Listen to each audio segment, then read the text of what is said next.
Alright, here it is, our popular Wheel of Fortune kit. There's a speaker right here. There's the wheel with 1 to 10. Let's hold on this red button. When you release,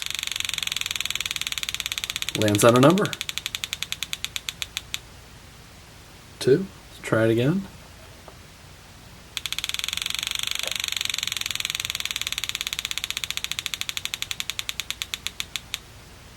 7. Well, you get the idea. Just bring it in here a little closer so you can see. It's elevated.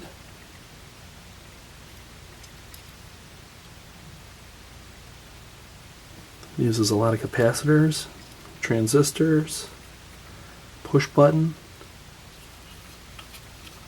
Here's the back of the board. Careful not to have any solder bridges.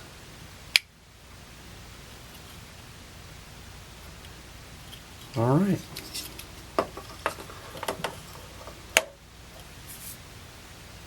It's in focus now. How perfect. Alright, hopefully you enjoyed the video.